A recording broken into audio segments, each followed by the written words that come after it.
You know what I wish? I wish there were no such thing as money. I wish that when you needed something, you could just go to the store, take it off of the shelf, and walk out of there without any payment. I wish that you could just order something on the internet and it would show up at your doorstep, no payment. Money is evil. I mean, money, we work ourselves to death to get money. And then when we get money, we worry about what we're going to do with our money. All of our life revolves around money. How much does this cost? How much does that cost? Have I paid too much? How can I get more money? Money, it's like a monster. If we're not careful, money takes over and it makes all of our decisions for us. Money becomes a god. And I think we'd just be better off if we didn't have any money at all. Now, of course, I know money is necessary. Economists tell us that money is just a neutral exchange between one value and another. You get paid so many dollars for working an hour, and a bag of apples costs so much money, and so you can trade your hours for the apple by using the exchange of money. So we can decide whether the apples are worth our labor. So it's a fair system. And I know money makes distribution possible.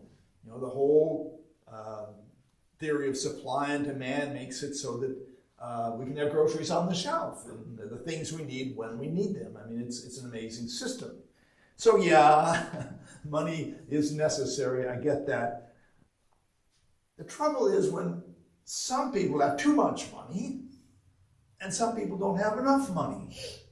And we fight continually over who gets to have how much money. They say money is like water. Money is continually flowing through society, and it's being spent here and it's being taken in there. It's just continually moving and always changing hands, but it doesn't flow evenly. I mean, some people have diverted the pipes so they get more money than other people. It's not always fair. Money is just evil, but it's a necessary evil. Well, in today's gospel story, Jesus talks about money. The Pharisees send their disciples to Jesus to trap Jesus. And they come to him, and first they flatter him with all these compliments. Oh, we know that you are sincere, and you teach about God in accordance with truth, and you don't defer to anyone. It's just a bunch of, they're just buttering him up. And then they slyly ask him this question. Teacher, they say, is it lawful to pay taxes to the emperor or not? Well, it's a loaded question, right? Is it lawful? They mean, is it permitted in the Jewish law to pay the Roman tax, the Roman head tax? And the Roman head tax was hated by the Jewish people because it was imposed on them by a foreign power that they didn't recognize. So the question is a trap. If Jesus says, yes, it's permitted to pay the head tax, then it looks like he's a sellout to the Romans and that he's not really a faithful Jew. But if he says no, then he could be arrested by the Romans for inciting rebellion against the tax. So they're putting him in an impossible situation. And he recognizes it immediately as a trap. He says, well, why do you put me to the test? Show me the coin used to pay the tax. Well, the only way you could pay the Roman taxes with Roman money. That's the only way they would accept it. So Jewish people had to have the Roman coin in their pocket, the denarius. But on the denarius, there was stamped the image, the head of the emperor, and his title, Caesar. Now you know that the second commandment says you shall have no idols. But here on this little coin was an idol. The image of the emperor, the head of the emperor, and his title. So for Jewish people to be carrying these Roman coins around is like carrying an idol in your pocket. So if someone produces a denarius and Jesus says, well, whose image is this and whose title? And they say, well, it's the emperor's image and title. And Jesus has them right there. I mean, they're essentially admitting that they use the emperor's image every day in ordinary transactions. They carry this image in their pocket, an idol. So they've answered their own question. And then Jesus goes on to say, give to the emperor the things that are the emperor's, and to God the things that are God's. I mean, this is brilliant because it puts the dilemma back on his questioners, back on the disciples of the Pharisees. Now they have to decide what belongs to the emperor and what belongs to God. It's brilliant because Jesus takes a binary question, yes or no, and he turns it into a more complex question about what belongs to God and what belongs to the emperor. It's not easy to answer that question. I mean, in a way, everything belongs to God, right? Everything we have was given to us by God and belongs to God. And when we give money to God, we're only giving back what God has already given us.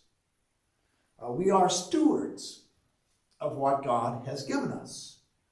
We're temporary owners of the things God has given us. God has given us the responsibility to use these gifts in the best way we can.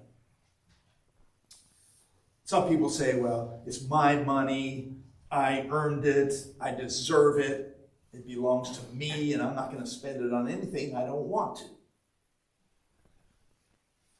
Well, yes, but we earned our money by being part of something that's larger than we are. Others have given to us, and we have given to others. We have grown up in a system that has nurtured us and provided for us. We're part of something larger than ourselves.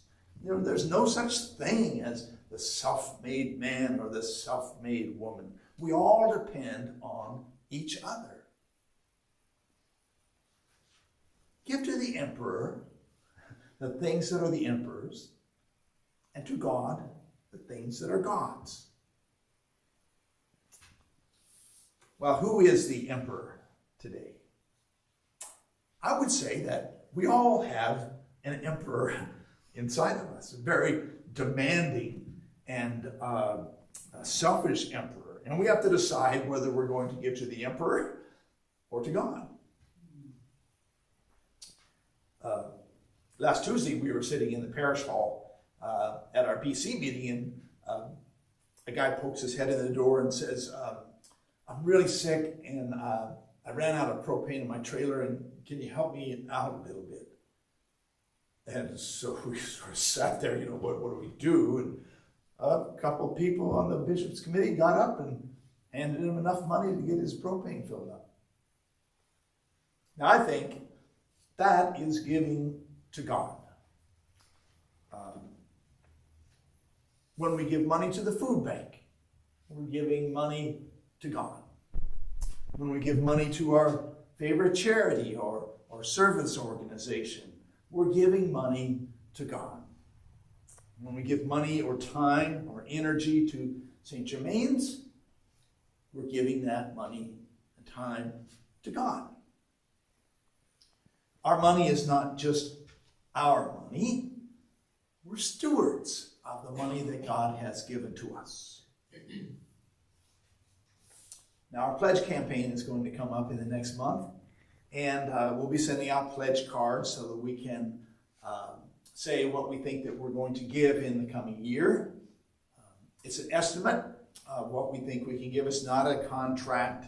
It's just a way for us to try to plan ahead for what's happening next year. It's a good faith estimate, and it can be changed if necessary. It's a way for us to give back to God something of what God has given to us.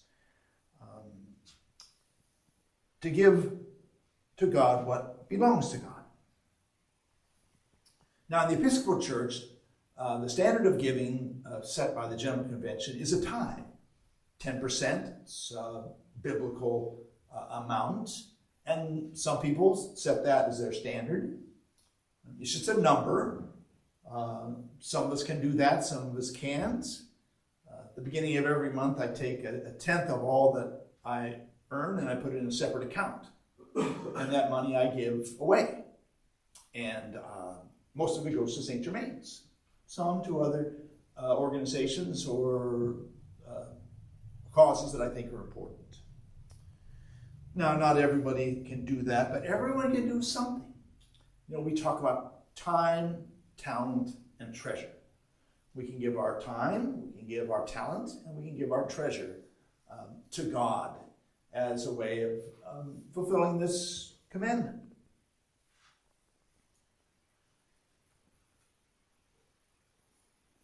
You know, I still wish that there was no such thing as money.